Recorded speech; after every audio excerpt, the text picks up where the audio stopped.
Taste the Daily.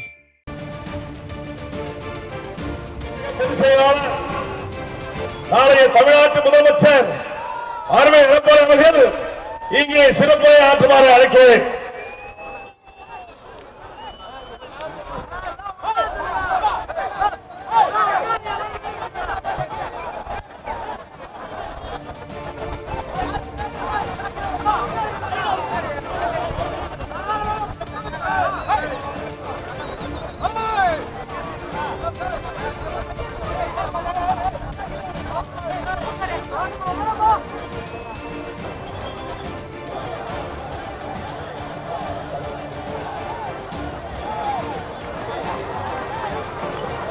அண்ணன் புரட்சி தலைவர் எடப்பாடியார், இரும்பு தேசத்தின் கரும மனிதர் அண்ணன் எடப்பாடியார், இரும்பு தேசத்தின் கரும மனிதர் அண்ணன் எடப்பாடியார், வருங்கால முதல்வர் அண்ணன் எடப்பாடியார்.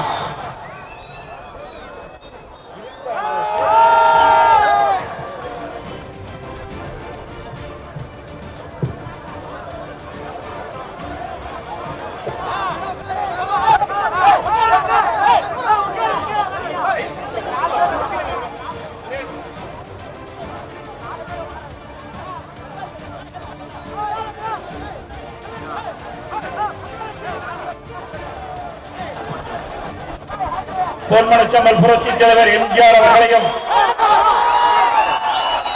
இதயம் புரட்சி தலைவி அம்மா அவர்களையும் வணங்கி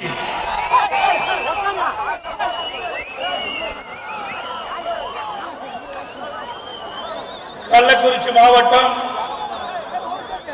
சின்ன சேலம் பகுதியிலே நடைபெற்றுக் கொண்டிருக்கின்ற எழுச்சிமிகு கொடியேற்று விழா நிகழ்ச்சி கிளைக்கழக நிர்வாகிகள் எழுச்சிமிகு கூட்ட நிகழ்ச்சிக்கு தலைமை பொறுப்பு ஏற்று நடத்தி கொண்டிருக்கின்ற மரியாதைக்குரிய முன்னாள் எம்எல்ஏ, கள்ளக்குறிச்சி மாவட்ட கழக செயலாளர் அருமை சகோதரர் திரு குமரகுரு அவர்களே, நிகழ்ச்சியிலே மழையை எதிர்நோக்கி இருக்கின்ற இந்த நேரத்தில் சுருக்கமாக கருத்துக்களை பேசி அமர்ந்திருக்கின்ற முன்னாள் அமைச்சர் கழக அமைப்பு செயலாளர் அண்ணன் மோகன் அவர்களே, கள்ளக்குறிச்சி சட்டமன்ற உறுப்பினர் அருமை சகோதரர் கழக எம்ஜிஆர் இளைஞர்களுடைய துணை செயலாளர் திரு எம் செந்தில்குமார் அவர்களே, கள்ளக்குறிச்சி மாவட்ட பொறுப்பாளர் அருமை சகோதரர் அமைப்புச்சாரா ஓட்டுடைய அணி செயலாளர் திரு சுந்தர்தாஸ் அவர்களே, கழக புரட்சி தலைவர் பேரவை இணை செயலாளர் முன்னாள் எம்எல்ஏ திரு பிரபு அவர்களே, முன்னாள் நாடாளுமன்ற உறுப்பினர் கழக மருத்துவமனை இணை செயலாளர் டாக்டர் கே காமராஜ் அவர்களே, முன்னாள் எம்எல்ஏ திரு ஆர் பி பரமசிவம் அவர்களே, முன்னாள் எம்எல்ஏ சகோதரி திருமதி அழகுவேல் பாபு அவர்களே, முன்னாள் எம்எல்ஏ திரு சி ராமசாமி அவர்களே, நிகழ்ச்சியிலே பங்கு பெற்றிருக்கின்ற கழக அமைப்பு செயலாளர் திருவேற்காடு சீனிவாசன் அவர்களே, சட்டப்பேரவை உறுப்பினர் அறிவிச்சவர் திரு ஜெய்சங்கர் அவர்களே, சட்டப்பேரவை உறுப்பினர் அறிவிச்சவர் நல்லதீப் அவர்களே, முன்னாள் மாநில கூட்டுறவுடைய தலைவர் சேலம் புழல் மாவட்ட கழக செயலாளர் அருமை திரும்பி திரு இளங்கோவன் அவர்களே, இந்த நிகழ்ச்சியை சீரும் சிறப்போடு நடத்துவதற்கு துணைகின்ற சின்னச்சேலம் பேரு கழக செயலாளர் வரவேற்புரையாற்றிய திரு ராகேஷ் அவர்களே, மாவட்ட மாணவி செயலாளர் திரு பாக்கியராஜ் அவர்களே மற்றும் மேடைகளே வீட்டிருக்கின்ற கழகத்தினுடைய மாவட்ட கழக நிர்வாகிகளே, சார்பணி மாவட்ட செயலாளர்களே, பணியேற்று சிறப்பித்துக் கொண்டிருக்கின்ற நகர கழக செயலாளர்களே, ஒன்றிய கழக செயலாளர்களே, பேரூர் கழக செயலாளர்களே, முன்னாள் உள்ளாட்சி பிரதிகளே, முன்னாள் கூட்டுறவு சங்க நிர்வாகிகளே, கழகத்திலே பொறுப்புல இருக்கின்ற பல்வேறு மட்டத்திலே இருக்கின்ற நிர்வாகிகளே, இந்த நிகழ்ச்சியிலே வந்துள்ளதற்கு வருகின்ற சிறப்பித்துக் கொண்டிருக்கின்ற கிளைக்கழகத்துடைய செயலாளர்களே, பேரூராட்சி நகராட்சி வார்டு செயலாளர்களே, புதிதாக நியமிக்கப்பட்டிருக்கின்ற கிளைக்கழகத்துடைய நிர்வாகிகளே, வருகின்ற சிறப்பித்துக் கொண்டிருக்கின்ற கழக உடன்பிறப்புகளே, பெரியோர்களே, தாய்மார்களே, விவசாய குடிமக்களே, விவசாய தொழிலாளர் நண்பர்களே, பத்திரிகையாளர்களே, ஊடக நண்பர்களே, அத்தனை பேருக்கும் என்னுடைய முதற்கண் நன்றி கலந்த வணக்கத்தை உரித்தாக்குகின்றேன். எனக்கு முன்னாலே பேசிய அண்ணன் மோகன் அவர்களும், அறிவு சகோதரர் மாவட்ட குமரகுரு அவர்களும் காலத்துறை நேரம் கருதி சுருக்கமாக தங்களுடைய கருத்துக்களை இங்கே பேசி விடைபெற்று சென்றிருக்கின்றார்கள். இன்னைக்கு வருண பகவான் உண்மையிலேயே மலையை நிறுத்தி வைத்து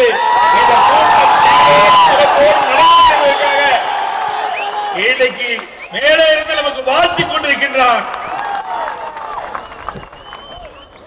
அதே போல பொன்மனச்செம்மல் புரட்சி தலைவர் எம்ஜிஆர், இதயம் புரட்சி தலைவி அம்மா, இருவரும் தலைவர்கள், இருவரும் தெய்வங்களாக நாம் பார்க்கின்றோம். இந்த இருவரும் தெய்வங்கள் உருவாக்கிய இயக்கம் இந்த இயக்கம். பொன்மனச்செம்மல் புரட்சி தலைவர் எம்ஜிஆர் தோற்றுவித்த கட்சி அதிமுக கட்சி. புரட்சி தலைவி அம்மா இமைகாப்பதை போல கட்டிக்காத கட்சி அதிமுக கட்சி. அந்த இருவரும் தெய்வங்கள். எவ்வளவு சோதனைகள் நமக்கு ஏற்பட்டால் அத்தனை சோதனைகளும் தவிடுபொடியாக்கக்கூடிய சக்தி பெற்ற தலைவர்கள் நம்முடைய தலைவர்கள், நம்முடைய தெய்வ சக்தி பெற்ற தலைவர்கள். ஆகவேதான் அண்ணன் மோகன் அவர்கள் குறிப்பிட்டதை போல இந்த இயக்க உடைக்க நினைத்தவர்கள், இந்த இயக்கத்தை அழிக்க நினைத்தவர்கள் அத்தனையும் நம்முடைய இருவரும் தெய்வங்களுடைய கருணையால், ஆசியால் அதையெல்லாம் தவிடுபடியாக்கி இருக்கின்றோம். என்ன கொஞ்சம் வழக்கம், இப்ப கூட 9 வழக்கு நடந்துட்டு இருக்கு. 1 வழக்கா 2 வழக்கா? தொலைக்காட்சி பார்த்தா போதும், செய்தித்தாள புரட்டினா போதும், அண்ணா திமுக மீது வழக்கு. அவ்வளவு பிரச்சனைகளை நாம சந்தித்து உங்கள் துணையோடு வெற்றி கண்ட இயக்கம் அண்ணா திமுக இயக்கம். பொன்மனச்செம்மல் புரட்சி தலைவர் எம்ஜிஆர் இயக்கத்தை தோற்றுவிக்கின்ற பொழுது தீய சக்தி திமுகவை வேரோடு அழிக்க வேண்டும் என்பதற்காக அண்ணா திமுகவை தோற்றுவிக்கிறேன் சொன்னார். அதை சாதித்து காட்டினார். அவர் வாழ்க்கையிலே அவர் மறைவுக்கு பிறகு அம்மா அவர்கள் பொன்மனச்செம்மல் புரட்சி தலைவருடைய கொள்கையை ஏற்று அவர் என்ன நினைத்தாரோ அதை சாதித்து காட்டிய தலைவி இதே புரட்சி தலைவி அம்மா.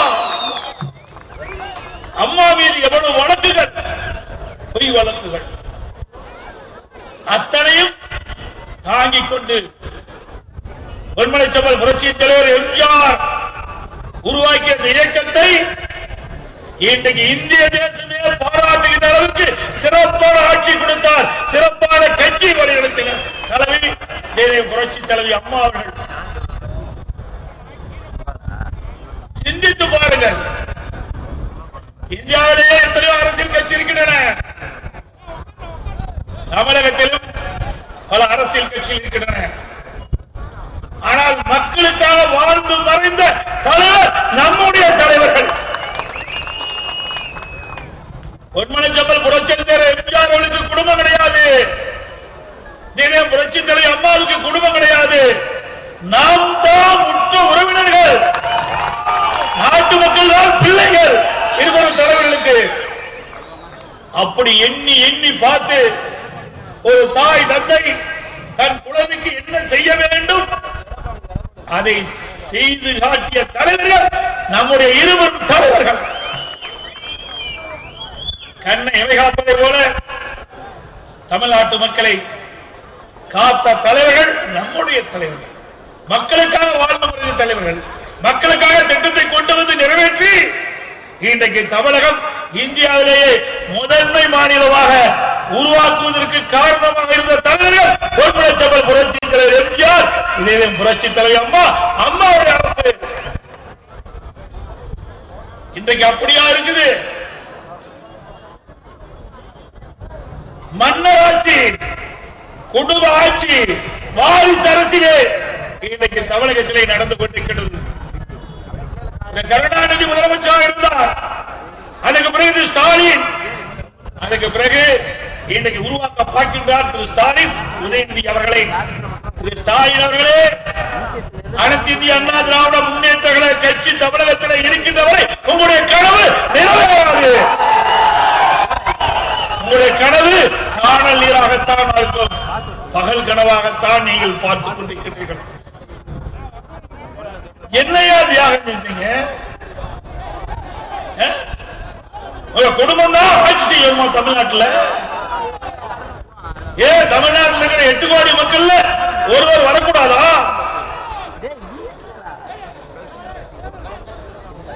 இந்த குடும்ப ஆட்சிக்கு, மன்னர் ஆட்சிக்கு, வாரிசு அரசியலுக்கு முற்றுப்புள்ளி வைக்கின்ற தேர்தல் 2026 சட்டமன்ற தேர்தல். அதை நிறைவேற்றுகின்ற பொறுப்பு உங்களுக்கு நாங்கள் ஒப்படைத்திருக்கின்றோம். நீங்கள் நினைத்தால் நிச்சயமாக சாதிக்கலாம். அந்த சாதிக்கக்கூடிய சக்தி இங்கே அமர்ந்திருக்கக்கூடிய நிர்வாகிகளிடத்தில் இருக்கின்றது.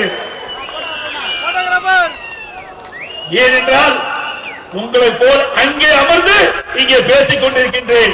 அங்கே இருக்கின்றது என்ன பலம் இருக்கின்றது என்று எனக்கு நன்றாக தெரியும். ஒரு கட்டிடத்திற்கு அஸ்திவாரம் எப்படியோ அப்படி ஒரு இயக்கத்திற்கு அடிமட்ட நிர்வாகிகள் முக்கியம். அந்த அடிமட்ட நிர்வாகிகளை கொண்ட ஒரே இயக்கம் அனைத்து இந்திய அண்ணா திராவிட முன்னேற்ற கழக இயக்கம். இன்னைக்கு கூட சகோதரர் குமரகுருவர்கள் சொன்னார், தலைமை கழகம் அறிவித்தபடி கள்ளக்குறிச்சி மாவட்டத்தில் இந்த பகுதியில் 512 பூத்துக்களிலே பாகக்கிளைகளே நிர்வாகிகளை அமைத்திருக்கின்றோம். ஒவ்வொரு பாகத்திற்கும் 9 பேர் நியமிக்கப்பட்டிருக்கின்றோம். அத்தனை பேரும் இங்கே குழுமி இருக்கின்றார்கள். தமிழகத்திலே முதலாக கள்ளக்குறிச்சி மாவட்டத்திலே சங்கராபுரம் சட்டமன்ற தொகுதியிலே நம்முடைய சின்ன தேர்தலில் இந்த கூட்டம் முதலிலே தொடங்கப்பட்டிருக்கின்றது. நீங்க போட்ட பிள்ளையார் சொல்லி தமிழகம் முழுவதும் படித்துக் கொண்டிருக்கிறோம்.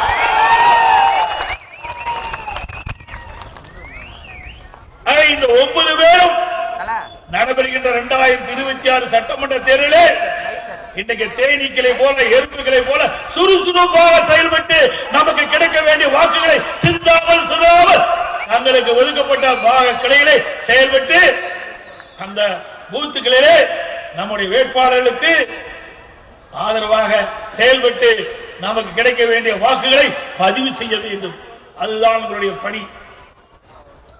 இன்னொன்று, இப்பொழுது 9 பேர் கிடைக்க வாக்குகளை அமைத்து விட்டோம். அங்கே இருக்கின்ற கிளைக்கழக செயலாளர் இருக்கின்றார். அவர்தான் நம்மை எல்லாம் உருவாக்கினார். இன்றைக்கு நான் இந்த நிலையில இருக்கின்றேன் என்று சொன்னால், இங்கே வந்திருக்கிற மேடையில இருக்கிறார் சொன்னால், அந்த கிளைக்கழகத்தில் இருக்கின்றவர்கள், வார்டு செயலாளர்கள், கிளைக்கழக செயலாளர்கள், அவருடைய உழைப்பு கத்தான உழைப்பு, அதை மறந்துவிடக் கூடாது. சில இடத்திலே அவர்கள் எண்ணுகிறார்கள், ஆகவே நம்மை விட்டு விட்டார்களே அப்படி என்று நினைக்க வேண்டாம். நீங்க தான் இந்த பாகக்கலை பொறுப்பாளர்களுக்கு வழிகாட்டி என்பதை நீங்கள் உணர வேண்டும். இயக்கம் வாரடி வாரியாக வளர வேண்டும். அம்மாவில் சட்டமன்றத்தில் அழகாக தெரிவித்தார்கள், எனக்கு பின்னாலும் கழகம் 100 ஆண்டு காலம் தொடரும் என்று சொன்னார்கள். அப்படி கழகம் தொடர வேண்டும் என்று சொன்னால் நம்முடைய மூத்த உறுப்பினர்கள் இளைஞர்களுக்கு வழிகாட்ட வேண்டும், வழிவிட வேண்டும் என்று அன்போடு கேட்டுக் கொள்கிறேன். உங்களை எப்பொழுதும் மனதிலே நிறுத்தி வைத்திருக்கின்றோம். இயக்கத்துக்காக உழைத்தவர்கள், இந்த இயக்கம் 30 ஆண்டு காலம் ஆட்சி அதிகாரத்தில் இருப்பதற்கு உழைத்தவர்கள், கொண்டுவிழா கண்ட கட்சி, அதற்காக பாடுபட்டவர்கள். அவரை எப்பொழுதும் அனைத்து இந்திய அண்ணா திராவிட முன்னேற்ற கழகம் தலைமை ஒருபோதும் மறக்காது என்பதை திட்டவட்டமாக சொல்கிறேன். நீங்கள் இருக்கின்ற பொழுது உங்கள் பாக கிளையில் நிர்வாகிக்கப்பட்ட கிளை கழக அந்த பாக கிளையில் இருக்கிற நிர்வாகிகளுக்கு நல்ல வழிகாட்டியாக இருக்கிறது, நல்ல ஆலோசனை அவருக்கு வழங்குங்கள். இதை அனுபவ ரீதியாக அவருக்கு வழங்குகின்ற பொழுது வாழையடி வாழக நம்முடைய கட்சி பணி சிறப்பாக அமையும் என்பதற்காக இதை நாங்கள் குறிப்பிட விரும்புகின்றேன். இங்கே வந்திருக்கின்ற மகளிர்கள் அழகாக அமர்ந்திருக்கின்றீர்கள். உண்மையிலேயே பார்க்க ஆச்சரியமாக இருக்கின்றது. நான் எத்தனையோ கூட்டத்திற்கு போயிருக்கின்றேன். ஆனால் வருகின்ற 2026 சட்டமன்ற தேர்தலில் எதிர்கொண்டு நம்முடைய வேட்பாளரை வெற்றி பெற செய்வோம் என்று சபலம் என்று இங்கே அமர்ந்திருக்கின்றீர்கள். இன்றைக்கு தேர்தல் என்ற போரிலே அந்த களத்தில் இறங்கிவிட்டீர்கள். 2026 சட்டமன்ற தேர்தல் அறிவித்தவுடன் அந்த தேர்தல் என்ற போரிலே எதிரிகளை ஓட ஓட விரட்டி வெற்றி கழக கொடியை நிலைநாட்டும் என்பதை இந்த நேரத்தில் தெரிவிக்க வருகின்றேன். அது மட்டுமல்ல, ஸ்டாலின் கனவு கண்டு கொண்டிருக்கின்றார். 2026 சட்டமன்ற தேர்தலிலே 200 இடங்களிலே வெல்வோம் என்று சொல்லிக் கொண்டிருக்கின்றார். ஸ்டாலின் அவர்களே, இருமாப்போடு அமர்ந்து கொண்டிருக்கின்றீர்கள், இருமாப்போடு பேசிக் கொண்டிருக்கின்றீர்கள், நாட்டு நடப்பை தெரியாமல் பேசிக் கொண்டிருக்கின்றீர்கள். இன்றைக்கு தமிழகத்தில் எந்த மூலை முடுக்கில் சென்றாலும் மீண்டும் அனைத்து இந்திய அண்ணா திராவிட முன்னேற்ற கழகம் தான் ஆட்சி வரும் என்று மக்களுடைய குரல் ஒழித்துக் கொண்டிருக்கின்றது. திரு ஸ்டாலின் அவர்களே, அது மட்டுமல்ல, இன்றைக்கு திரு ஸ்டாலின் அவர்கள் முதலமைச்சராக பொறுப்பேற்று 4 ஆண்டுகள் நிறைவேற்றது. 5வது ஆண்டு அடியெடுத்து வைத்திருக்கின்றார்கள். இந்த 4 ஆண்டுகளே திராவிட முன்னேற்ற கழகம் என்ன சாதனை படைத்திருக்கின்றது, என்ன திட்டங்களை கொண்டு வந்திருக்கின்றீர்கள், அதனால் மக்கள் என்ன நன்மை பெற்றிருக்காங்க என்று உங்களால் சொல்ல முடியுமா? முடியாது. இன்றைக்கு உதாரணத்துக்கு ஒன்று கள்ளக்குறிச்சி மாவட்டம். இந்த மாவட்டம் நீங்கள் வைத்த கோரிக்கை, எங்களுக்கு தனியாக கள்ளக்குறிச்சி தலைவிடமாக கொண்டு புதிய மாவட்டத்தை உருவாக்க வேண்டும் என்று கோரிக்கை வைத்தீர்கள். அந்த கோரிக்கையை நிறைவேற்றிய அரசு அதிமுக அரசு கள்ளக்குறிச்சி மாவட்டம் என்ற புதிய மாவட்டத்தை உருவாக்கி தந்து பெருமை சேர்த்த அரசாங்கம் அதிமுக அரசாங்கம். அதோடு மட்டுமல்ல, தமிழ்நாடு முழுவதும் பல்வேறு மருத்துவக் கல்லூரி மருத்துவமனையை நாங்கள் துவக்கினோம். அப்பொழுது புதிதாக துவங்கப்பட்ட கள்ளக்குறிச்சி மாவட்டத்திலும் எங்களுக்கு ஒரு அரசு மருத்துவக் கல்லூரி மருத்துவமனையோடு வேண்டும் என்று கோரிக்கை வைத்தீர்கள். சுமார் 400 கோடி ரூபாய் மதிப்பீட்டிலே புதிதாக தோற்றுவிக்கப்பட்ட கள்ளக்குறிச்சி மாவட்டத்திற்கு அரசு மருத்துவக் கல்லூரி மருத்துவமனை கொண்டு வந்த அரசாங்கம் அதிமுக அரசாங்கம். அதே போல பல்வேறு சாலைகள், பாலங்கள், தடுப்பு அணைகள், குடிமராமத்து திட்டத்திலே பல ஆண்டு காலமாக தூர் வாராமல் இருந்த ஏரி, குளம், கொட்ட அத்தனையும் விவசாயிகள் பங்களிப்போடு தூர் வாரி மழை காலத்திலே பெய்கின்ற மழை நீர் முழுவதும் சேமித்து வைக்கப்பட்டு நிலத்தடி நீர் உயர்ந்து விவசாயத்திற்கு தேவையான நீர் கிடைக்கப்பட்டது, குடிப்பதற்கு தேவையான நீரை கிடைக்கப்பட்டது. இப்படி அற்புதமான திட்டத்தை கொண்டு வந்த அரசாங்கம் அதிமுக அரசாங்கம். இப்படி ஏதாவது ஒரு திட்டத்தையாவது நீ செயல்படுத்திருக்கிறியா இந்த கள்ளக்குறிச்சி மாவட்டத்தில்? சொல்லுங்க பார்க்கலாம். ஒண்ணுமே கிடையாது. அப்படியே போட்டோ ஷூட் அழகா வருவாரு, போட்டோ எடுப்பாரு, நம்முடைய பத்திரிகையாளர்கள் அது அப்படியே அழகா போடுவாங்க, உடனே அழகா காட்டுவாங்க. அதோட அந்த இதெல்லாம் முடிஞ்சு போச்சு. வரம்பா விட்டுருமா? இவ்வளவு பெரிய கூட்டத்தை கூட்டிருக்கீங்களா? விட்டுருமா?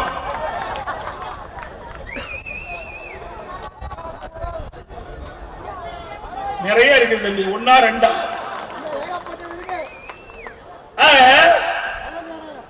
ஒரு அரசாங்கம், மக்களால் தேர்ந்தெடுக்கப்பட்ட அரசாங்கம், மக்களுக்கு என்ன செய்ய வேண்டும் என்று திட்டமிட்டு செயல்படுகின்ற அரசாங்கம் தான் நல்ல அரசாங்கம்.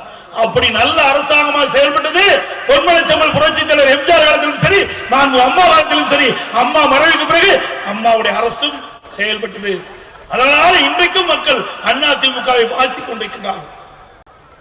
இன்னைக்கு விவசாயிகளுக்கா கூட்டுறவு கடன் தள்ளுபடி, 1210 கோடி தள்ளுபடி, ஒரே ஆண்டில் 2 முறை வேளாண் பெருமக்களுக்கு கூட்டுறவு சங்கத்தில் வாங்கப்பட்ட பயிர் கடன் தள்ளுபடி செய்த ஒரே அரசாங்கம் இந்தியாவிலேயே அதிமுக அரசாங்கம்.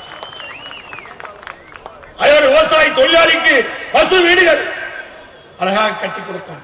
விவசாயிகளுக்கு ஆடுகள் வளர்க்க பெண் தொழிலாளி கொடுத்தோம். கறவை மாடுகளை வழங்கினோம்.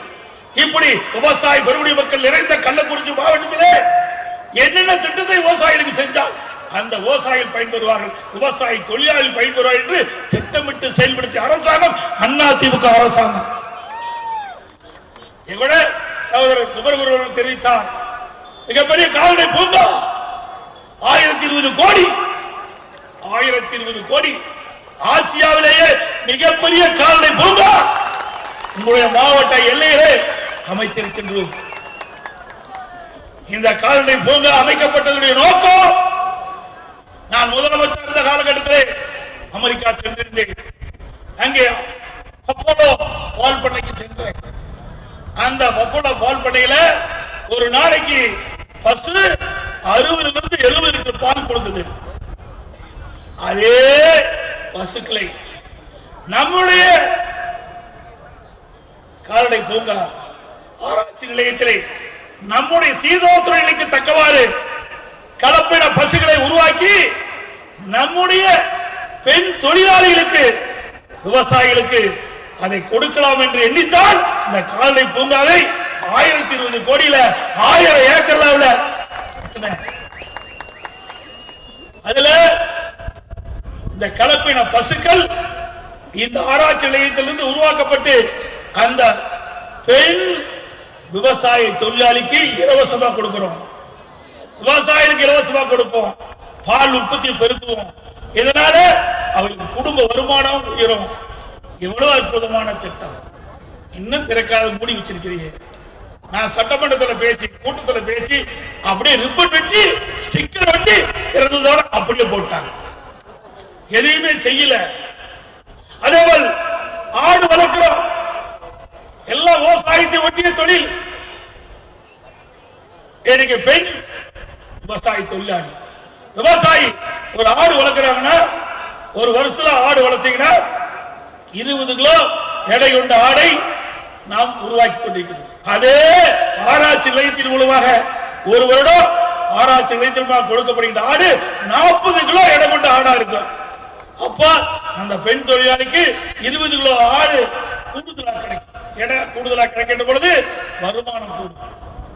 அதுபோல கோழி, பன்றி, மீன், இப்படி இந்த ஆராய்ச்சி நிலையத்தின் மூலமாக உருவாக்கப்பட்டு நம்முடைய விவசாயிகள், விவசாய தொழிலாளி கொடுப்பதற்கு தான் இந்த அற்புதமான திட்டத்தை கொண்டு வந்து, ஆனால் பல லட்சம் செங்கலிலே கட்டப்பட்ட கால்நடை பூங்கா ஒளிவிழந்து காட்சியளிக்கிறது. எவ்வளவு ரூபாய் செலவு பண்ணிருக்கிறோம். இதை ஏன் நடைமுறை கொண்டு வர மாட்டேங்கிறீங்க? இதில் எதுக்கு அரசியல் காழ்ப்புணர்ச்சி உங்களுக்கு தேவை? இன்னைக்கு விவசாய குடிமக்கள், விவசாய தொழிலாளிக்காக கொண்டு வந்த திட்டம் முடக்கி இருக்கின்றீர்கள்.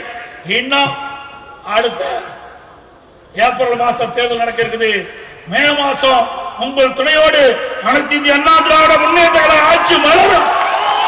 இந்த திட்டம் தொடரும். இந்த திட்டத்தின் மூலமாக விவசாய தொழிலாளிகளுக்கு இந்த கலப்பின பசுக்கள், கலப்பின ஆடுகள் கொடுக்கப்படும், விவசாயிகளுக்கு வழங்கப்படும். அதோடு இந்த பகுதியிலே பல்வேறு திட்டங்களை நாங்கள் கொண்டு வந்தோம். அதையெல்லாம் முடக்கிட்டாங்க. அம்மா மினி கிளினிக், இதுல என்ன அரசியல் காழ்ப்புணர்ச்சி உங்களுக்கு தேவை? இன்றைக்கு ஏழை மக்கள் அதிகமாக நிரம்பிய பகுதி, அந்த பகுதியை தேர்ந்தெடுத்து அங்கே அம்மா மினி கிளினிக்கை தொடங்கணும். சுமார் தமிழ்நாடு முழுவதும் 2000 அம்மா மினி கிளினிக் துவங்கப்படும் அறிவிக்கப்பட்டு 1850 அம்மா மினி கிளினிக்கை உருவாக்கி கொடுத்தோம். அதுக்கு ஒரு MBBS டாக்டர், ஒரு செவிலியர், ஒரு மருத்துவ உதவியாளர் நியமிக்கப்பட்டு அங்கு இருக்கின்ற ஏழை மக்கள் அங்கே போய் இலவசமாக சிகிச்சை பெறலாம். அதில் என்ன அரசியல் கால் முடிச்சு கொடுக்க தேவை? அதையும் மூடிட்டாங்க. இப்படி அதிமுக ஆட்சியிலே நாட்டு மக்களுக்கு எந்த வகையிலே நன்மை செய்ய முடியும் என்று சிந்தித்து செயலாற்றி செயல்படுத்திய அரசாங்கம் அதிமுக அரசாங்கம். அதை மூடு விழா கண்ட அரசாங்கம் இன்னைக்கு திமுக அரசாங்கம். மீண்டும் அனைத்து இந்திய அண்ணா திராவிட முன்னேற்ற கழக ஆட்சி வளரும். மீண்டும் அம்மா மினி கிளினிக் பல்வேறு கிராமங்களில் தோற்றுவிக்கப்படும். ஏழைகளுக்கு அங்கே சிகிச்சை அளிக்கப்படும். யாராலும் தடுக்க முடியாது.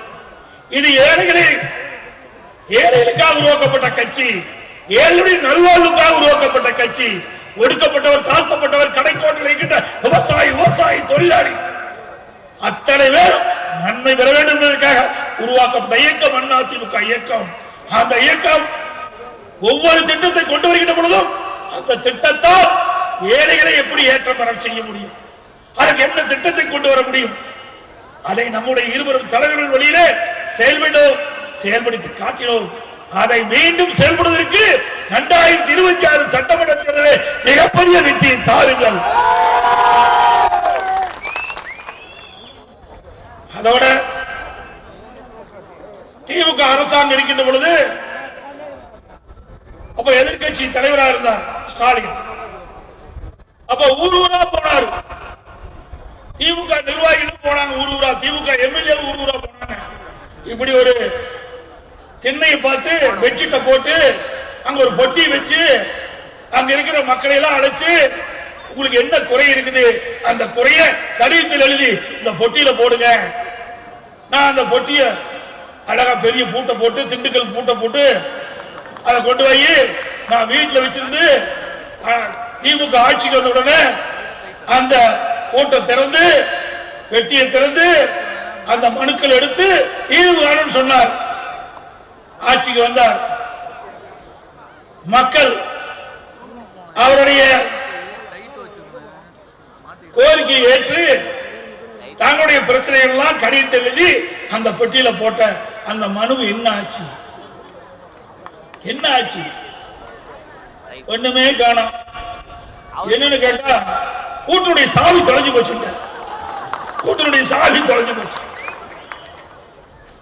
எப்படி நாட்டு மக்களை ஏமாத்துறாரு பாருங்க. எதிர்கட்சியா இருக்கின்ற பொழுது மக்களை கவர்ச்சிகரமாக பேசி அந்த மக்களுடைய பிரச்சனை என்ன என்பதை கடித்த மூலமாக எழுதி பெட்டியிலே ஓடுகள். ஆட்சி கொண்ட பிறகு பெட்டியை திறந்து அந்த மனுக்களை நாங்கள் பரிசீலனை செய்து நிறைவேற்றும் என்று சொன்னீங்களே, என்ன நிறைவேற்றி கொடுத்தீங்க? அப்படியே தானே மக்களுடைய பிரச்சனை இருக்குது. எந்த பிரச்சனையும் தீர்க்கலையே. அதோட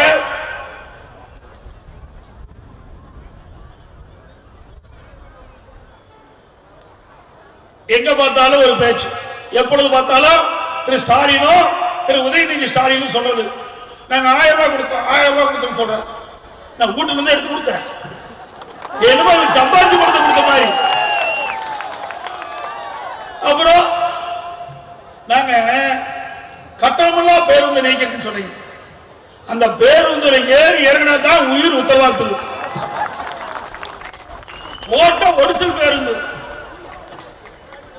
அந்த பேருந்துல பயணம் செல்கின்ற போது அப்படியே ஒழுகுது, கொடை பிடிச்சிட்டு போறாங்க. நகர பேருந்துல நம்முடைய மகளிர்கள் கட்டணமில்லா பேருந்துல பயணம் செய்கின்ற பொழுது கொடையை கொண்டு போகணும் மழை காலத்துல, அப்பதான் நிலையாக கீழே இறங்க முடியும். இப்படிப்பட்ட பேருந்து இயக்குவதற்காக ஒரு ஆட்சி தேவை. அதிமுக ஆட்சி இருக்கின்ற பொழுது 15,000 புதிய பேருந்துகளை கொடுத்தோம். 15,000 புதிய பேருந்துகள். நீ எவ்வளவு பேருந்து வாங்கியிருக்கிற? வெறும் 3,500 பேருந்து தான் கொடுத்திருக்கிற. காலாவதியான பேருந்து, இயக்க முடியாத பேருந்து, டயர் ஒரு பக்கம் கழட்டிட்டு போகுது, சீட்டு பக்கம் ஒரு கழட்டிட்டு போகுது.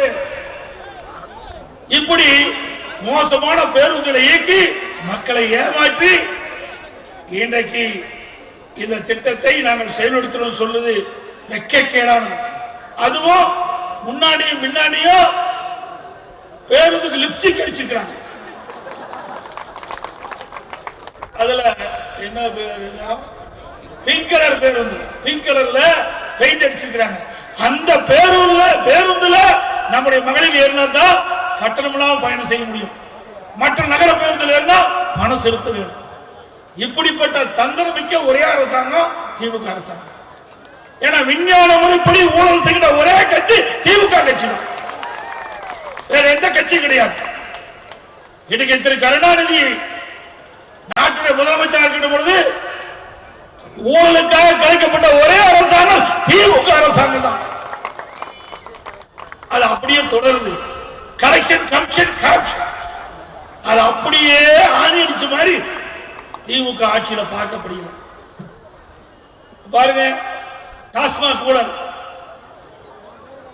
பாருங்க. தம்பி சொல்றாரு 1000 கோடி, 3000 கோடிங்கிறாங்க, 40,000 கோடிங்கிறாங்க. கோடி எல்லாம் சாதாரணமாகி போச்சு. இன்னைக்கு இருந்தாலும் கோடி போடுவாங்க. இப்ப ஸ்டாலின் ஆட்சியில கோடி கோடியா கொள்ளையடிச்சு வச்சிருக்க. இன்னைக்கு அமலாக்கத்துறை சொன்னது நாம சொன்ன அமலாக்கத்துறை கண்டுபிடித்து திராவிட முன்னேற்ற கழக ஆட்சியிலே ஒரு சுமார் 1000 கோடி இன்னைக்கு ஊழல் நடைபெற்றதற்காக, முறைகேடு நடைபெற்றதற்காக பத்திரிகையிலும் ஊடகத்திலும் செய்தி வந்திருக்குது. நீங்க உயர் நீதிமன்றத்தில் விசாரிக்கலாம். நீங்க உச்ச நீதிமன்றத்தில் இன்னைக்கு தடையாணை பெற்றிருக்கிறாங்க. திரு ஸ்டாலின் அவர்களே, இந்த தடையாணை நீக்கப்பட்டு விட்டால் பல பேர் எங்க இருக்கணுமோ அங்க இருப்பீங்க. 2026 தேர்தலில் வருவாங்களா வரமாட்டாங்களோ தெரியாது. 2026 தேர்தலில் பாதுகாப்பா இருப்பாங்க. பேசுறாரு அதிமுக எப்படி பாரதிய ஜனதா கூட்டணியோட இருக்கலாம், எப்படி போய் சேரலாம்? யாரு முதலமைச்சர் கேட்கிறார் சட்டமன்றத்தில். எம்எல்ஏ இருக்கார், அமர்ந்திருந்தார். திடீர்னு எந்திரிச்சார். நான் எதிர்கட்சி வரிசையில் அமர்ந்திருக்கிறேன், முன் வரிசையில் அமர்ந்திருக்கிறேன். அவர் எனக்கு எதிர்த்து மாதிரி அமர்ந்திருக்காரு. உடனே என்னை கேட்கிறார், எப்படிங்க பாரதிய ஜனதா கூட்டணி வைக்கலாம்? நீ 2030 வரைக்கும் கூட்டணி வைக்க மாட்டேன், எப்படி போய் வைக்கிறீங்கன்னு கேட்கிறேன். நாங்க இது எங்க கட்சிங்கய்யா, நாங்க யாரோட வேணாலும் கூட்டணி வைப்போம். உனக்கே எரிச்சல் வருது, உனக்கே கோபம் வருது, ஏன் உனக்கு பயம் வருது? நம்ம கட்சிங்க அப்படி பதட்டப்படுற. ஏன்னா பாரதிய ஜனதா கட்சியோட கூட்டணி வச்சு விட்டால் கடந்த 4 ஆண்டு காலத்திலே இவர் செய்த ஊழல்கள் அம்பலப்படுத்திவிடும் பயம். அதனாலதானே நீங்க சட்டமன்றத்தில் கேட்கிறீங்க. இன்னொன்னு சொல்றாரு, திமுக கூட்டணி பலமாய்ந்த கூட்டணியா, பலமாய்ந்த கூட்டணி திமுக கூட்டணியா? ஸ்டாலினே பொறுத்து பாருங்கள், அண்ணா திமுக தான் பலமாய்ந்த கூட்டணியாக அமையும் 2026 சட்டமன்றத்தில். ஒரு கூட்டணி அமைச்சதுக்கே உங்களால பொறுக்க முடியல. இன்னும் பல கட்சிகள் எங்களோடு வந்து இணைகிட்ட பொழுது நடுவடிக்கை போயிருவீங்க. ஏன்னா 4 ஆண்டு காலத்தில் எதுவுமே செய்யலையே. செஞ்சாதான் மக்களை பார்க்க முடியும். அண்ணா திமுக அம்மா இருக்கின்ற பொழுதும் சரி, அம்மா மறைவுக்கு பிறகும் சரி, நிறைய திட்டங்களை செயல்படுத்திய காரணத்தால துணிச்சலோடு நெஞ்ச நிமிந்து எங்களுடைய நிர்வாகிகள் மக்களை சந்திப்பார்கள். நீ எந்த முகத்தை வச்சுக்கிட்டு போய் மக்களை சந்திக்க போறீங்க?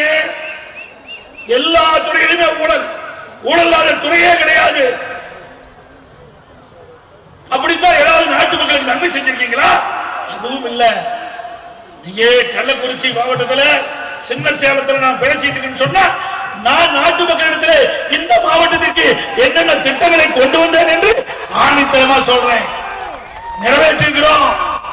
மக்கள் என்னை நம்புவார்கள். மீண்டும் ஆட்சிக்கு வந்தா அண்ணா திமுக ஆட்சியில இன்னும் பல திட்டங்கள் இந்த மாவட்டத்துக்கு கிடைக்கும். ஆனா திமுக ஆட்சிக்கு வந்து 4 ஆண்டு காலத்துல இந்த கள்ளக்குறிச்சி மாவட்டத்திற்கு எந்த ஒரு பெரிய புதிய திட்டத்தையும் வந்ததா?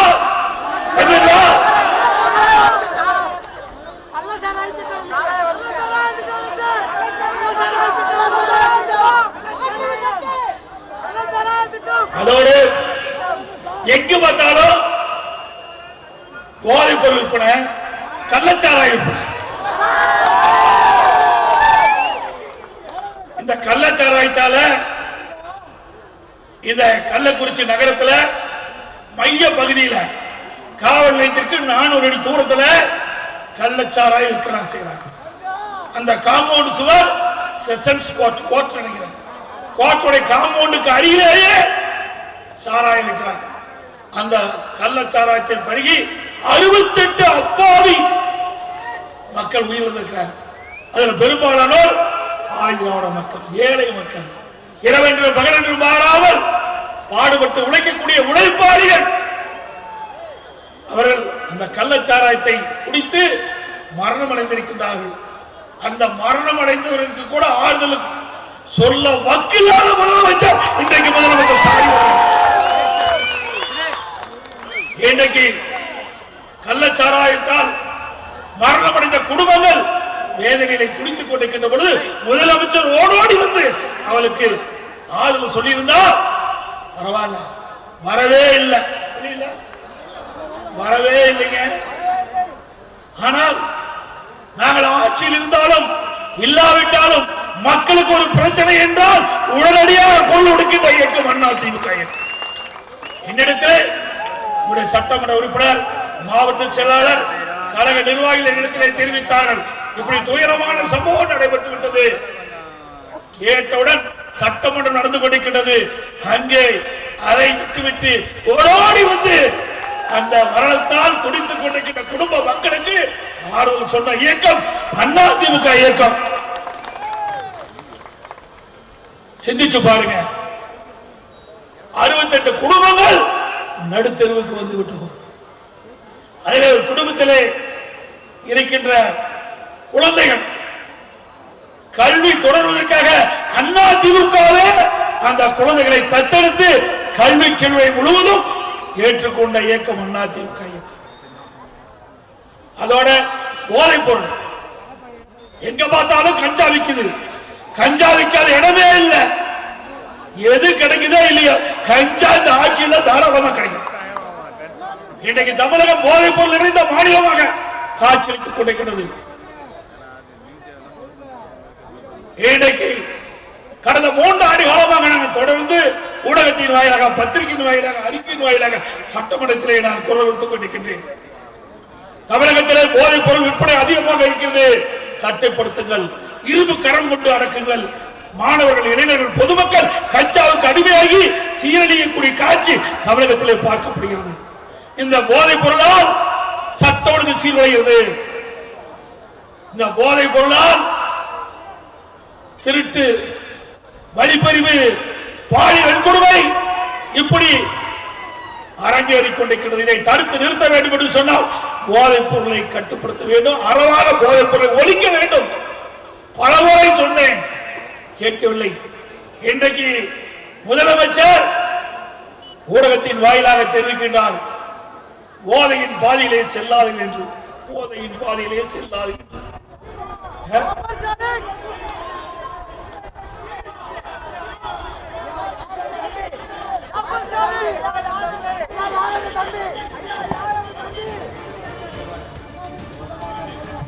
போதையின் பாதையிலே செல்லாது என்று சொல்லிவிட்டு அவையெல்லாம் போதைக்கு தள்ளாடி இருக்கிற காட்சியை பார்த்தோம். அவர் தலைவர் சொல்றாரு, அவருடைய நிர்வாகிகள் என்ன செய்கிறார்கள் எல்லாம் டிவியில பார்த்தோம்.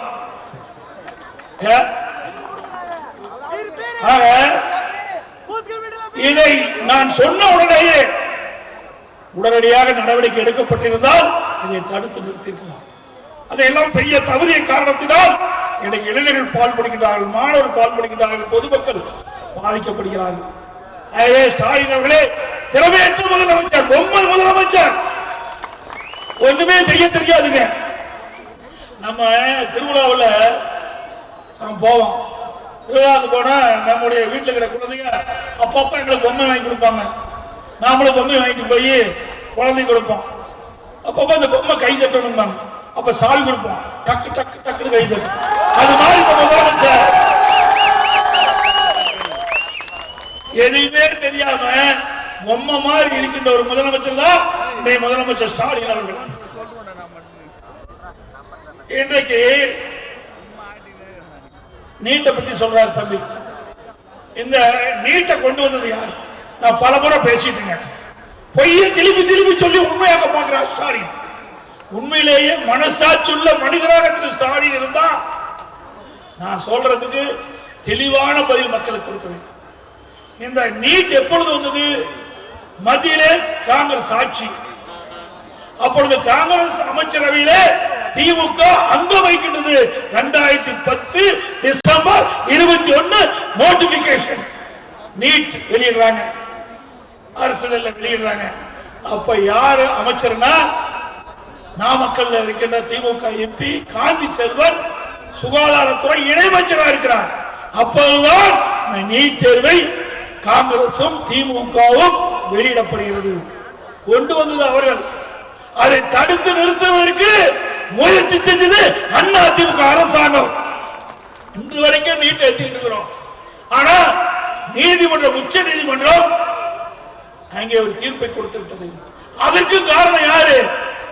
காங்கிரஸ் கட்சியில் இருக்கின்ற முக்கிய தலைவருடைய மனைவி, ஒரு சீனியர் வக்கீல். அவர் போய் நீட்டுக்கு ஆதரவாக வாதாடி இன்றைக்கு தமிழகத்திலே நீட்டை ரத்து செய்ய முடியாத ஒரு சூழ்நிலையை உருவாக்கியவர்கள் அவர்கள். ஆனால் வெயிலை பொய்யை மூட்டை மூட்டையாக அவிழ்த்துவிட்டு நம் மீது குற்றம் சுமத்திக் கொண்டிருக்கின்றார்கள். சிந்தித்து பார்க்க வேண்டும். கொண்டு வந்தது திமுக, காங்கிரஸ். தடுத்து நிறுத்துவதற்கு முயற்சி செஞ்சது அண்ணா திமுக. அதோட அரசு பள்ளியில படிக்கின்ற மாணவர்கள் 41% படிக்கிறாங்க. 3,80,000 பேர் நம்முடைய மாணவ மாணவி படிக்கிறாங்க. அரசு பள்ளியில படிக்கின்ற மாணவர்கள் விவசாயி தொழிலாளியுடைய மகன், விவசாயியுடைய மகன், கூலி தொழிலாளியுடைய மகன், இப்படி நடுத்தரம் சாதாரண மக்கள் அவருடைய குழந்தைகள் தான் அரசு பள்ளியிலே பெரும்பாலானோர் படிக்கிறார்கள். அப்படிப்பட்ட மாணவர்கள் எதிர்காலம் சிறப்பாக இருக்க என்பதற்காக நான் முதலமைச்சராக இருந்து பொழுது 2017-18 வெறும் 9 பேர், 3,80,000 பேர் அரசு பள்ளியிலே படிக்கின்ற மாணவர்கள் 9 பேர் தான் நீட் தேர்வில் தேர்ச்சி பெற்றாங்க. என்னே நாமும் கிராமத்திலிருந்து வந்தவன், அரசாங்க பள்ளியிலே படித்தவன். அப்படிப்பட்ட ஏழை குடும்பத்தில் இருந்த மாணவ மாணவி மருத்துவராக வேண்டும், அவருடைய கனவை நனவாக்க வேண்டும் என்ற எண்ணிலே எதிர்கட்சி குரல் கொடுக்கல, மக்கள் கோரிக்கை வைக்கல. என் மனதிலே பட்டது ஏழைகளுக்கு உதவி செய்ய வேண்டும், அவர்களும் மருத்துவராக வேண்டும். அந்த எண்ணத்தின் அடிப்படையில் 7.5% உள் இடஒதுக்கீடை கொண்டு வந்து சட்டமைக்கப்பட்டு நிறைவேற்றப்பட்டு இன்றைக்கு 3,460 பேர் மருத்துவராக, பல் மருத்துவராக இன்றைக்கு மருத்துவ கல்வியை பயின்று வருகிறார். அது மட்டுமல்ல, இந்த மருத்துவ கல்வியில இடம் கிடைத்தால் கூட அந்த மருத்துவ கல்வி கட்டணம் செலுத்த வேண்டும். அந்த அளவுக்கு வசதி வாய்ப்பு கிடையாது அந்த மாணவ மாணவிக்கு. அதனால் என் மனதிலே தென்பட்டது அந்த 7.5% உள் இடஒதுக்கீட்டின் மூலமாக தேர்வு செய்யப்பட்ட மாணவ மாணவிக்கு அந்த கல்வி கட்டணத்தை முழுவதும் அரசாங்கமே ஏற்றுக்கொள்ள வேண்டும் என்று அறிவிப்பை கொடுத்து நடைமுறைப்படுத்திய அரசாங்கம் அதிமுக அரசாங்கம். இப்படி ஏதாவது ஒரு திட்டத்தையாவது நாட்டு மக்களுக்கு இன்னைக்கு கொண்டு வந்தையா? சொல்லுங்க பார்க்கலாம். இன்றைக்கு ஸ்டாலின் அவர்கள் அண்மையில் டெல்லி போனார். திரு மோடி அவர்கள் நம்ம அதிமுக ஆட்சி இருந்தது. அப்ப எதிர்கட்சி தலைவராக இருந்தாரு ஸ்டாலின். அப்ப மோடி எதிர்த்து, திரு மோடி அவர்களை எதிர்த்து கருப்பு பலூன் விட்டார். என்ன பலூன்? கருப்பு கொடி கட்டினார். யாருக்கு? பாரத பிரதமர் நரேந்திர மோடிக்கு தமிழ்நாட்டுக்கு வந்த பொழுது கருப்பு பலூன் விட்ட தலைவர் தான் திமுக தலைவர் ஸ்டாலின். கருப்பு கொடி காட்டியவர் தான் ஸ்டாலின். இப்போ திமுக ஆட்சிக்கு வந்தது, பாரத பிரதமர் தமிழ்நாட்டுக்கு வந்தார். அப்பொழுது வெள்ளை குடை பிடித்தார். பிரதமருக்கு வெள்ளை குடை பிடித்தார். ஸ்டாலின் அவர்களே, ஆட்சியில் இருக்கும் போது ஒரு நிலை, ஆட்சியில் இல்லாத போது ஒரு நிலை, ரெட்டை வேலை போடுகின்ற ஒரே கட்சி திமுக கட்சி, திமுக தலைவர். அண்மையில நிதி ஆயோக் கூட்டத்தில் போய் திரு ஸ்டாலின் கலந்து கொண்டார். இதற்கு முன்பு 3 ஆண்டுகள் நிதி ஆயோக் கூட்டத்தை புறக்கணித்தார். அதுக்கு என்ன காரணம்னு கேட்கின்ற பொழுது, மத்திய அரசாங்கம் தமிழ்நாட்டிற்கு கொடுக்க வேண்டிய நிதியை முழுமையாக வழங்கவில்லை, தமிழ்நாட்டுக்கு கிடைக்க வேண்டிய திட்டங்கள் முழுமையாக கிடைக்கவில்லை, அதனால் பாரத பிரதமர் அவர்கள் கூட்டிய நிதி ஆயோக் கூட்டத்தை கலந்து கொள்ள வேண்டும் 3 ஆண்டு காலம் கூட்டத்தை புறக்கணித்த இன்றைய முதலமைச்சர் திரு ஸ்டாலின் அவர்கள் இப்பொழுது ஓடோடி போய் மாண்புமிகு பாரத பிரதமர் அவர்கள் கூட்டிய நிதி ஆயோக் கூட்டத்தில் கலந்து கொள்வதனுடைய காரணம் என்ன? இப்பொழுது பேட்டி கொடுக்கின்றார். தமிழ்நாட்டு மீது அக்கறை கொண்டு, தமிழ்நாட்டு மக்கள் மீது அக்கறை கொண்டு, தமிழ்நாட்டுக்கு தேவையான நிதிகள் பெறுவதற்கும் திட்டங்களை பெறுவதற்கும் மக்களுடைய பிரச்சனைகளும் எடுத்துரைப்பதற்காக நிதி ஆயோக் கூட்டத்திலே கலந்து கொள்ள என்று இப்பொழுது தெரிவிக்கின்றார். அதைத்தான் மக்கள் கேட்கின்றார்கள். நாங்களும் எதிர்க்கட்சி என்ற முறையிலே கேட்கின்றோம். கடந்த 3 ஆண்டு காலமாக ஏன் நிதி ஆயோக் கூட்டத்திலே கலந்து கொள்ளவில்லை? நீங்கள் 3 ஆண்டு காலம் நிதி ஆயோக் கூட்டத்திலே புறக்கணித்த காரணத்தினாலே தமிழ்நாட்டுக்கு கிடைக்க வேண்டிய நிதி கிடைக்கல, தமிழ்நாட்டுக்கு கிடைக்க வேண்டிய திட்டங்கள் முழுமையாக கிடைக்கல. இதையெல்லாம் இழந்துவிட்ட காரணம் இந்த பொம்மை முதலமைச்சர் திறமையற்ற முதலமைச்சர். சிந்திச்சு பாருங்க. 3 வருஷமா தொடர்ந்து போய் நிதி ஆயோக் கூட்டத்தில் போய் கலந்து கொண்டு இன்றைய சொன்ன கருத்தை அன்றைக்கு அந்த கூட்டத்திலே தெரிவிக்கப்பட்டிருந்தால் நாட்டு மக்களுக்கு தேவையான திட்டங்கள் வந்திருக்கும், நமக்கு தேவையான நிதிகள் முழுமையாக பெற்றிருக்கும், தமிழ்நாடு வளர்ச்சி பெற்றிருக்கும். அதையெல்லாம் கவலைப்படல, நாட்டு மக்களை பற்றி கவலைப்படல. இன்னைக்கு வீட்டு மக்களுக்கு பிரச்சனை வந்துடுது. டாஸ்மாக் ஊழல் விசாரணை மேற்கொண்டு விட்டார்கள். குடும்ப உறுப்பினருக்கு பாதிப்பு வந்து விடுவோம் என்று கருதி ஓடோடி போய் நிதி ஆயோக் கூட்டத்தில் கலந்து கொண்டீர்கள். நிதியை பெறுவதற்காக அல்ல, தமிழ்நாட்டு மக்களுக்கு தேவை நிதியை பெறுவதற்காக, தன்னுடைய குடும்ப உறுப்பினர் நிதியை காப்பாற்றுவதற்காக திரு ஸ்டாலின் போயிருக்கிறார். ஏன் இப்ப போய் பாரத பிரதமரை தனியா சந்திச்சு பேசுறீங்களா? கடந்த 3 ஆண்டு காலமாக ஏன் மக்களுடைய பிரச்சனையை போய் பாரத பிரதமரை நேரடியாக சந்தித்து பேசி தெரிவிக்கப்பட்டிருந்தால் பிரச்சனை தீர்த்துக்கலாமல்ல? இன்றைக்கு 100 நாள் வேலை திட்டம் மத்திய அரசில் இருந்து பணம் கிடைக்கவில்லை என்று அந்த 100 நாள் வேலை திட்டத்தில் பணிபுரிந்த தொழிலாளிகளுக்கு நிறுத்தி வச்சிருந்தீங்க. நான் டெல்லி சென்றேன். டெல்லி செல்கின்ற பொழுது ஸ்டாலின் அவர்கள் சட்டமன்றத்தில் பேசினார்.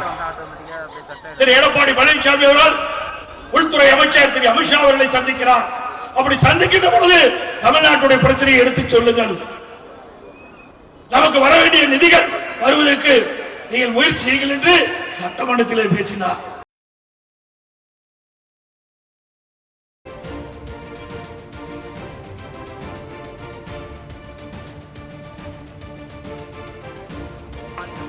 நான் டெல்லி செல்கிற பொழுது தமிழ்நாட்டுடைய பிரச்சனை என்னென்ன, இந்த முதலமைச்சரை நம்பி பிரயோஜனம் இல்லை.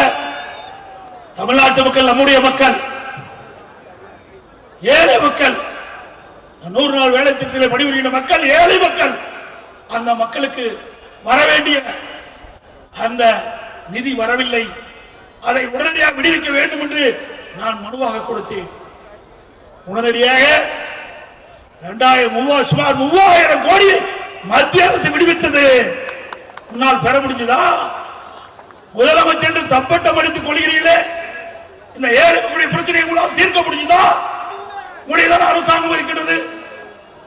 மக்களிடத்திலே இருக்கின்ற பிரச்சனை அதை முறையாக மத்திய அரசு எடுத்து சொல்லி அதற்கு தேவையான நிதியை பெற்று அவருடைய பிரச்சனை தீர்த்துக்க வேண்டும். தவறிய முதலமைச்சர் ஸ்டாலின் அவர்கள். அது மட்டுமல்ல, மெட்ரோ ரயில் திட்டம் சென்னையில் நடந்துட்டு இருக்குது. 63,000 கோடியில் அண்ணா திமுக ஆட்சியில் தான் திட்டத்தை கொண்டாந்து அடிக்கல் நாட்டினோம். அதற்கு நிதி வரவில்லை என்று சொன்னார். அதையும் சுட்டிக்காட்டினோம். அதற்கும் மத்திய அரசு நிதி விடுவித்தது. ஆக அனைத்து இந்திய அண்ணா திராவிட முன்னேற்ற கழக கட்சி மக்களுடைய பிரச்சனை, தமிழ்நாட்டுடைய பிரச்சனை, அதையெல்லாம் பட்டியலிட்டு மத்திய உள்துறை அமைச்சரிடம் கொடுக்கப்பட்டு அதை நிறைவேற்றப்பட்டது. நான் டெல்லியில விமான நிலையத்தில் பேசினேன். மத்திய உள்துறை அமைச்சரை சந்தித்த பொழுது என்னென்ன பிரச்சனையை சுட்டி காட்டினேன். இதற்கெல்லாம் நீங்கள் தீர்வு காண வேண்டும் என்று கோரிக்கை வைத்தோம் என்று அங்கே பேசினேன். அதையெல்லாம் விட்டுட்டார். எடப்பாடி பழனிசாமி 3 கார்ல போனாருங்க. நடந்து போவேன், அதுக்கு என்னுடைய விருப்பம் ஐயா. உன்ன மாதிரி என்ன கோடி கோடியா கொள்ளையடிச்சு வச்சிருக்கிறேன். முதல் விமானத்திலிருந்து இறங்குதையா அண்ணன் தம்பித்துறை கார்ல போனேன். அவரு அங்கே இறக்கி விட்டு அவர் வீட்டுக்கு போயிட்டார். நான் அங்கிருந்து வேற கார்ல ஹோட்டலுக்கு போனேன். ஒரு தங்கி இருக்கிற ஒரு நண்பர் இடத்துக்கு போய் பார்க்கறதுக்காக போனேன். அதுக்கு பிறகு நான் தங்கி இருந்த இடத்துல இருந்து வேற ஒரு கார் ஒரு நண்பர் கொடுத்தார். அதுல இருந்து நான் உள்துறை அமைச்சர் பார்க்க போனேன். இதுல என்னையா தவறு இருக்குது? இதுல என்ன கண்டுபிடிச்சிட்டேன் சொல்லுப்பா. உள்துறை அமைச்சர் போய் பாத்தீங்கன்னா அவர் என்ன பாகிஸ்தான் இருக்கிற அமைச்சரா? இந்திய நாட்டுடைய உள்துறை அமைச்சர் ஐயா. அவர் தான் நான் பார்க்க போனேன். நான் பார்க்க போறதுக்கு முன்பாகவே சட்டமன்றத்தில் நீங்க பேசுறீங்களா? எதிர்கட்சி தலைவர் எடப்பாடி பழனிசாமி அவர்கள் உள்துறை அமைச்சரை சந்திக்கின்ற பொழுது இதெல்லாம் பேச வேண்டும் என்று நீங்க சொன்னீங்களா?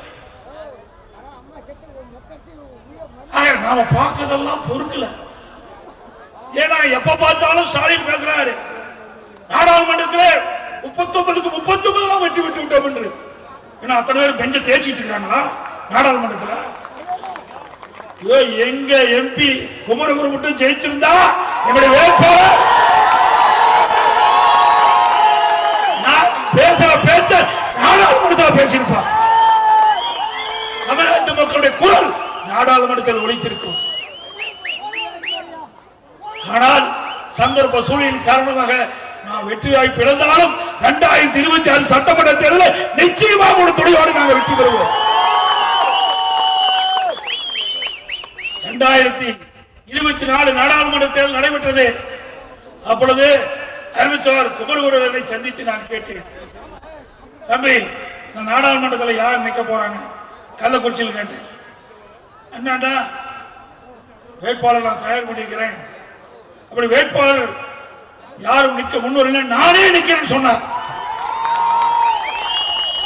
தமிழ்நாட்டிலேயே துணிச்சலோடு நான் இந்த கள்ளக்குறிச்சி நாடாளுமன்ற வேட்பாளராக போட்டியிடுவேன் என்று தகுதியாக சொல்லி நாடாளுமன்றத்தில் நின்று குறைந்த வாக்கு வித்தியாசத்தில் வெற்றி வாய்ப்பு இழந்தார். இப்படி உணர்வுள்ள கட்சி நிர்வாகிகள் நம்ம இயக்கத்தில் இருக்கின்ற காரணத்தினால்தான் இந்த கட்சி உயிரோட்டமாக இருக்கிறது. ஸ்டாலின் அவர்களே, அனைத்து இந்திய அண்ணா திராவிட முன்னேற்ற கழகத்தில் என்னை போல் ஆயிரக்கணக்கான நிர்வாகிகள் தொண்டர்கள் இருக்கின்றார்கள். ஒரு பழனிசாமி இல்ல, 1 லட்சம் பழனிசாமி அண்ணா திமுக. உங்களை போல வாரிசு அரசியல் அண்ணா திமுக கிடையாது. ஒரு ஜனநாயக கட்சி. இந்த ஜனநாயக அண்ணா திமுக கட்சியிலே யார் வேண்டாலும் உயர்ந்த பதவிக்கு வர முடியும். இந்த கட்சிக்கு விசுவாசமாக இருக்க வேண்டும். கட்சிக்கு அர்ப்பணிப்புணர்வோடு பணியாற்ற வேண்டும். அப்படி பணியாற்றக்கூடிய அனைவருமே உச்சபட்ச பதவிக்கு வர முடியும். அதற்கு காரணம் நானே. வேற எந்த கட்சியாவது வர முடியுமா? ஒரு கிளை செயலாளர், ஒரு விவசாயி முதலமைச்சர் ஆக முடியுங்களா? ஒரு பொதுச் செயலாளர் ஆக முடியுமா?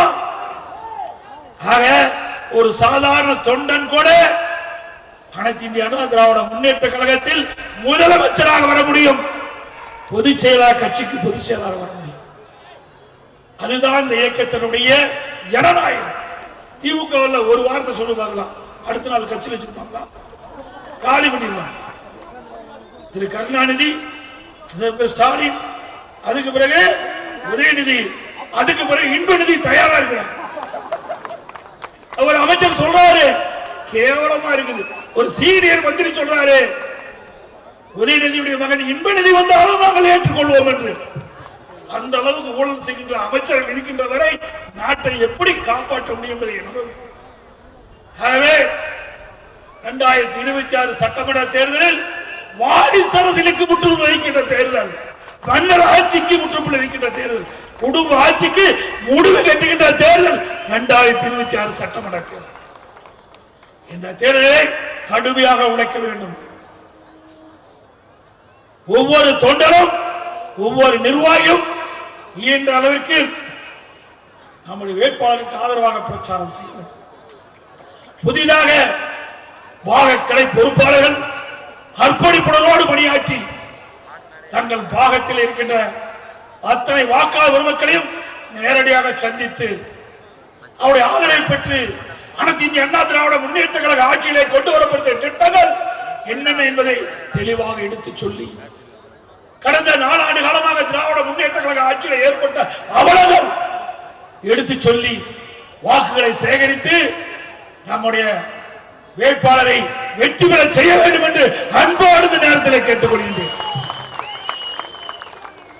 மிக சிறப்பாக எழுச்சியாக இந்த கொடியேற்று விழா நிகழ்ச்சி பாக கிளைக்கழக நிர்வாகிகள் இந்த கூட்டத்தை அற்புதமாக கூட்டிய மாவட்ட கழக செயலாளர்களுக்கும் அவருக்கு உறுதுணையாக இருந்த நம்முடைய சின்ன சேலம் பேரூர் செயலாளர்களுக்கும் அவருக்கு உறுதுணையாக இருந்த அமைப்பு செயலாளர் அண்ணா அவர்களுக்கும் சட்டமன்ற உறுப்பினர்களுக்கும் முன்னாள் சட்டமன்ற உறுப்பினர்களுக்கும் மேலே வீட்டிருக்கின்ற கழக நிர்வாகிகள் அத்தனை பேருக்கும் இந்த நிகழ்ச்சி சீரும் சிறப்போடும் நடைபெறுவதற்காக உறுதுணையாக வழங்கி இங்கே அமர்ந்திருக்கின்ற அத்தனை நல்ல உள்ளங்களுக்கும் நன்றி நன்றி.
எல்லாம் அமைதியாக இருந்து நலத்திட்டம் கொடுத்த பிறகு உங்களுக்கு எல்லாம் கிடைக்கும்.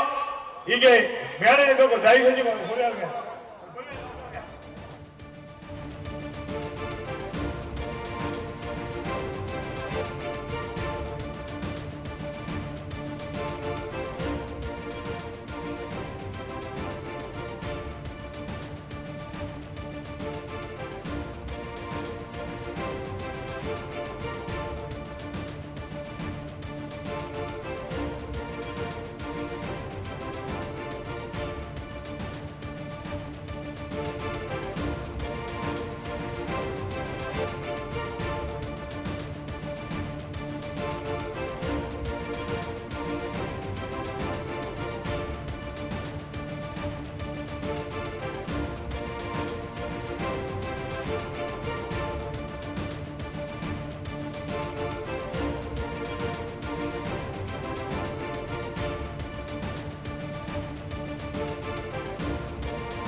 தாபனா பெயர் மஞ்சுநாதன் முட்டியம் நானதுரையில் ஐயப்பன் திருக்கோயிலூர் கிரிஜா தேவி தகப்பனார் பெயர் வெங்கடேசன் திருக்கோவிலூர் காயத்ரி தேவி தகப்பனார் பெயர் முருகன் சோழபாண்டிபுரம் அடங்க